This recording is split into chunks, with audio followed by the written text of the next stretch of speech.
Hi everyone, welcome to Sharmi's কিচেনে। আমাকে Sneha home maker এত সুন্দর কেকটা কী করে বানিয়েছি সেটি আপনাদের সাথে শেয়ার করবো অবশ্যই।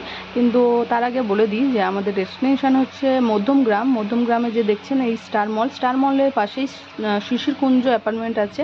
তো আমরা আস্তে আস্তে অ্যাপার্টমেন্টের দিকে এগিয়ে যাচ্ছি। আমাদের অ্যাপার্টমেন্টে ঢুকে গিয়ে সিকিউরিটি গার্ড কাকুদের কাছ থেকে অ্যাপ্রুভাল নেওয়া হয়ে গেছে। আমাদের ডেস্টিনেশনের দিকে আমরা পৌঁছে যাচ্ছি। অলমোস্ট আমরা পৌঁছে গেছি। আর গেটটা দেখতেই পাচ্ছেন, এই হচ্ছে গেট। রাইস সেরেমনি কেক আছে। বাচ্চাটির ফটোগুলোও দেখতে পাচ্ছেন। ডেকোরেশনটা তো খুব সুন্দর সাজিয়েছিল। আর যখন আমরা যাই তখনও সাজানো কাজ চলছিল। যাই হোক, এটা রাইস সেরেমনি কেক। আমাদের কেকটা হবে, বাচ্চাটির নাম হচ্ছে বিক্রমাদিত্য। তো এবার আমরা কেকের ডেকোরেশনের দিকে এগিয়ে যাই।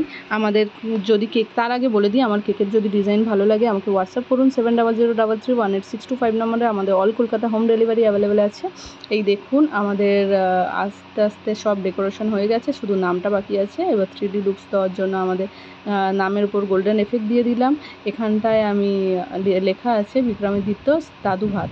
তো উপরে একটা ক্যারেক্টার বসানো হয়েছে। তারপর ফ্রুটসের থালা, বই আছে, টাকা আছে, স্টেথোস্কোপ আছে, তারপরে গয়না আছে, চাউমিন আছে, 5 রকম ভাত আছে, এই ভাত আছে, 5 রকম ভাজা আছে। এই 3টে আইটেম আমি বাদ দিয়েছি। একটা মাছের মাথা, চিংড়ি মাছ, আর হচ্ছে চিকেনের আইটেম। যেহেতু এটা ভেজ থালি হয়েছে। যাই হোক, তো কেমন লেগেছে আপনাদের? কাস্টমারের তো খুব ভালো লেগেছে। ভিডিওটা আপনাদের সাথেও শেয়ার করলাম। যদি আপনাদের ভালো লাগে আমাকে কমেন্টের মাধ্যমে জানাবেন কেমন লেগেছে। যদি ভুলও হয় কিছু সেটাও জানাবেন। নেক্সট ভিডিওতে অবশ্যই সেটা ঠিক করার চেষ্টা করব।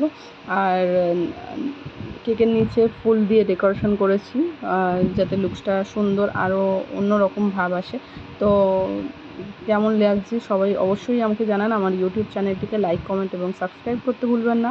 পাশে বেল আইকন ক্লিক করুন যাতে নোটিফিকেশানটা আপনারা পেয়ে যান আমি যে নিত্য নতুন ভিডিও আপলোড করব। Tata, bye bye. সবাই ভালো থাকবেন, সুস্থ থাকবেন। আবার ভিডিও নিয়ে আবার আসবো। টাটা।